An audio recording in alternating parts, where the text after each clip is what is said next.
Hello, my dear children. How are you all?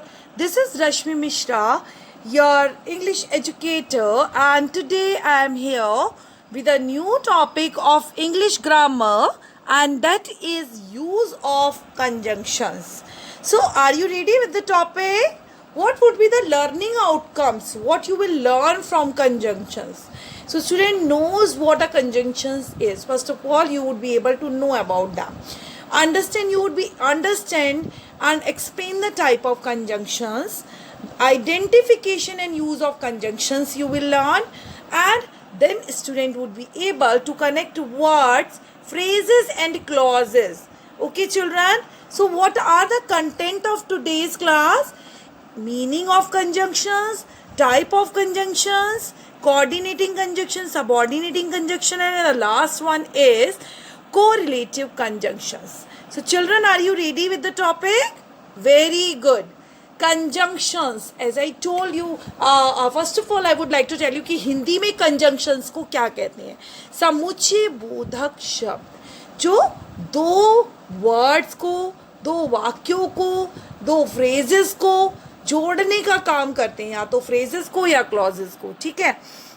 So in English we will say a word which joins or link, जो एक साथ join करते हैं या link करते हैं words को या phrases को या फिर clauses को, वो क्या कहलाते हैं बच्चों? Conjunctions. Okay, so here is an example. Nakul is studying science and math because he wants to be an engineer. So here are the two conjunctions we used here. Okay, and because. Let's understand better. Okay, now see here, the weather was sunny and warm. So we are talking here about the common thing. Okay, weather के बारे में बात कर रहे हैं, common topic है weather, और so एक ही जैसी चीजें के बारे में बात कर रहे हैं, तो it will be joined with and. Okay children, now we will read types of conjunctions. समुच्चय बोधक शब्द के कितने प्रकार होते हैं बच्चों? 3 प्रकार के होते हैं ये. ठीक है. कोऑर्डिनेटिंग कंजंक्शन, जो कोऑर्डिनेट करके चलते हो, यानी कि वाक्य के दोनों पार्ट जो होते हैं जिनमें बीच में हम कंजंक्शन ऐड करेंगे वो कोऑर्डिनेट करता हो, एक पार्ट दूसरे से कोऑर्डिनेट करता हो. ठीक है. और subordinate conjunction, first of all we will see the example of coordinating conjunction: for, and, nor, but, or, yet, so. We will read in detail in next slides. Okay. Subordinating conjunction के example कौन कौन से हैं बच्चों? After, before, as soon as, because, although, if, even though, even if, in case. Okay. And in correlative conjunctions, either or, neither nor, not only but also, rather than, if, then, no, sooner, then. correlate करते हो, एक दूसरे से correlate करते हो जो words. ठीक है. Now we will see in detail coordinating conjunction. As I told you कि coordinate करता हो वाक्य का पहला part दूसरे part से. So coordinating conjunction link word, या तो word को जोड़ते हैं या phrases को जोड़ते हैं. phrases क्या होते हैं बच्चों? जिन शब्दों का कोई भी अर्थ नहीं निकलता, मीनिंग नहीं निकल के आता है. और clauses होते हैं जिनका अर्थ निकल के आता है सब कुछ. ठीक है. Then have the same grammatical status. और दोनों का ही दोनों sides are main and dependent and independent, दोनों के दोनों जो clauses होते हैं. ठीक है. दोनों के दोनों वाक्य जो होते हैं वो सेम ग्रामेटिकल स्टेटस के हों. फॉर एग्जाम्पल, अगर इधर नाउन है एक साइड में तो दूसरी तरफ भी क्या होगा बच्चों? नाउन ही होगा. कोऑर्डिनेट कर रहा है, नाउन को कोऑर्डिनेट करेगा वो. ठीक है. अब यहाँ पर I like cabbage, I like brinjal. ठीक है. दोनों के दोनों नाउन है, कैबेज भी नाउन है और ब्रिंजल भी नाउन है. तो this would be yes coordinating conjunction. Okay children, so we will join this sentence like this: I like cabbage and brinjal. Okay, and now here was the noun and noun. Okay, and now here will be phrase and phrase. I told you कि phrase किसे कहते हैं? जिनका कोई मतलब अर्थ नहीं निकलता, जब दो या दो से अधिक शब्दों का समूह जिनका कोई अर्थ नहीं निकलता. So the work is highly easy. The work is extremely interesting. Okay, so highly difficult but extremely interesting. यहाँ पे क्या है बच्चों, फ्रेज जो है फ्रेज को जोड़ रहा है, और कंजंक्शंस कौन सा लगा है यहाँ पे, यूजिंग कंजंक्शन कौन सा लगा है यहाँ पे, यस बट का यूज हुआ है. ठीक है children, so here would be the coordinating conjunction. अब ये क्लॉज को जोड़ रहा है. यहाँ पे मैंने आपको बताया था दो शब्दों का समूह, दो या दो से अधिक शब्दों का समूह जिनका कोई ना कोई अर्थ निकलता है, उसको क्लॉज कहते हैं बच्चों, जिसमें एक प्रिंसिपल क्लॉज होता है, एक डिपेंडेंट क्लॉज होता है. So John has a big house, there are the two sentences, it has no big garden.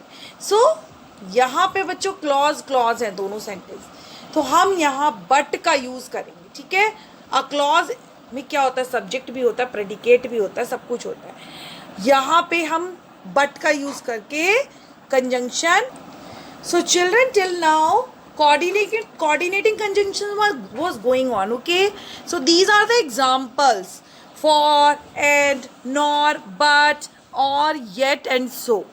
So you will take the screenshot of them, and then we will discuss about the second part of conjunctions, and that is subordinating conjunction. So what are they? They link the main independent clause, main और principal clause और independent clause with dependent. Okay, यहाँ पर independent clause जो है dependent जो है उसको join करने का काम करता है. So here would be the two sentences that are I shall be happy. Main clause जिसको मीनिंग देने में किसी और की सहायता नहीं लेनी पड़ती हमें. ठीक है, it is completely a sentence. Okay, so I shall be happy is a main clause or principal clause, and I get a nice pen. So it is dependent on the first one, main clause पे depend है. So we will join here with if. If जो है आपका subordinating conjunction है जिससे हम इस वाक्यों को जोड़ेंगे. So it would be the subordinating conjunction. Once again I am telling you that subordinating conjunction link the main or independent, both are same. Main clause या इंडिपेंडेंट क्लॉज को डिपेंडेंट सबऑर्डिनेट क्लॉज को join करने का काम करता है, जोड़ने का काम करता है. ठीक है, उसको कहते हैं subordinate conjunction. Now here are the another example as although, though, after. You can take the screenshot of these sentence and read them yourself. Okay, and before, because, they all are the subordinating conjunction. Okay children, you can read them by taking a screenshot. Because, if, and later the last one, correlative conjunctions कौन से होते हैं. So they are the conjunctions which are used in pairs, जो pair में use होते हैं हमेशा. इधर और, नीदर नॉर, है ना, are known as correlative. Correlate, को एक से रिलेट करना, दूसरे के साथ में रिलेट करना, उसको कहा जाता है correlative conjunctions.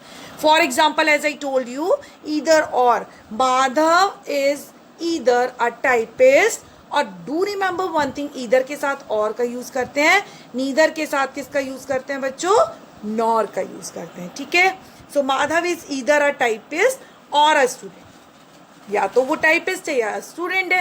And she can speak neither English nor Hindi. ना तो वो इंग्लिश बोल सकती है और ना ही हिंदी.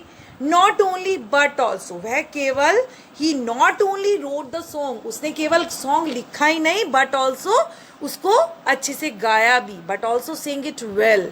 ठीक है, and now here are the another example what we have studied today.